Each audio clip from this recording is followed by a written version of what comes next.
Goeiemôre en weer eens baie welkom hier saam met ons by ons oggendoordenkingtyd. Soos ek gesê het, ons is in hierdie opstandingsweek. Nou hierdie is 'n groot tyd vir my. Hierdie is die 40 dae waar Jesus sy disippels leer en al hierdie goed. So ons gaan in hierdie volgende, 4-5 weke tot en met Pinkster, gaan ons kyk na alles wat Jesus ons leer in sy opstanding.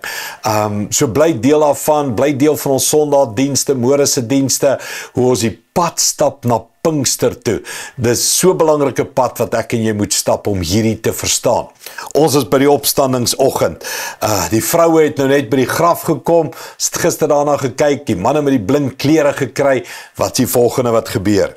Die vroue was verskrik en het hulle gesigte afgebuig grond toe. Die man sê vir hulle, waarom soek julle die lewende tussen die lyke? Hy is nie meer hier nie, maar is opgewek.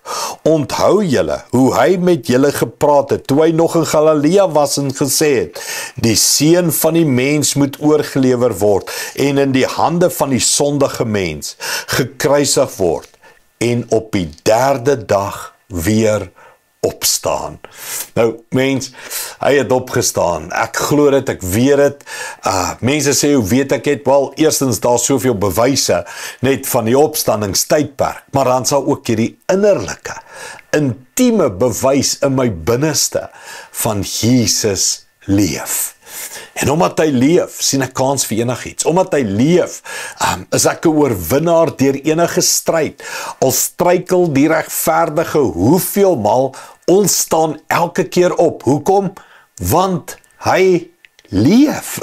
Hy het die dood oorwin, hy het sonde oorwin. Ons word vergewe, ons word meer as oorwinnaars, want hy leef. Ek wil vir jou hierdie woorde uitlig uit hierdie gedeelte uit. Hoekom soek jy die lewende tussen die dooie? En dis wat ek baie keer vir myself vra. Hoekom leef ek soos 'n dooie as ek eintlik moet lewendig wees? Hoekom soek ons nog na die dooie tussen die lewendiges? Want dit is eintlik wat daar gebeur het. Ek het al 1 jaar daaroor gepreek, dat hierdie woorde is eintlik verkeerd om, né? Hoekom soek jy die lewende tussen die dooie? Hulle kom soek Jesus, die dooie, maar hy leef, maar Jesus, die engele draai het om en sê, hoekom soek julle die dooie tussen die lewe? Sien jy, ek kan jou te mekaar maak, nou weet ek nie meer wat hy gesê het nie, is dit die lewende of die dooie? Die bottom line is, partykeer is ek en jy soos 'n dooie wat eintlik moet lewe. Partykeer kyk ek en jy na ons gees en ons hart en ons sê, waar is my geloof? Hoekom het ek nie liefde nie? Hoekom het ek nie hoop nie? Hoekom is ek so moedeloos? Weet jy wat doen ons? Ons soek 'n bietjie lewe hier in ons dooie hart. En al wat ons kan doen is, al wat ons moet doen, nie kan doen nie, al wat ons moet doen is sê, Jesus is die lewendige tussen die dooie omstandighede van die lewe, die dooie versoekings, die dooie sonde, die dood van mense in die media en die woorde en die negativiteit. Dan soek jy die lewendige, die Jesus in jou hart en sê, staan op.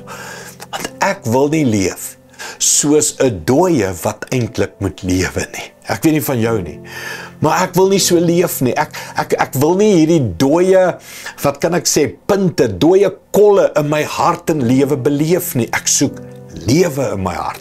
En dis waarom die engel sê ook vir jou en my, hey, moenie die dooie kolle hier binnekant soek nie. Jy is veronderstel om te leef, omdat Jesus in jou leef. So, soek die lewe hier in jou hart. Die ewige lewe, die ware lewe, die lewe in oorvloed is Christus. Laat jou gees lewe deur Christus. Kom ons soek die lewe. Kom ons bid dit saam. Hemelse Vader, baie dankie dat ons nie die lewendige hoef te soek tussen die dooies meer nie. Nee, hy het opgestaan, hy leef. En Here, net so hoef ons ook nie die dooie kolle in ons hart te soek nie, want die lewe is in ons hart. Die een wat ewig leef, leef in my. Sterker is hy wat in my is, as hy wat in die wêreld is. U leef in my. Here, hoe bid ek teen elke negatiewe, donker kolletjie, stemmetjie van die duiwel wat sê, ja maar dit en ja maar hier en ja maar dat. Here, U leef in my en daarom sal ek leef en leef in oorvloed. Dankie daarvoor, Here, in Jesus naam. Amen.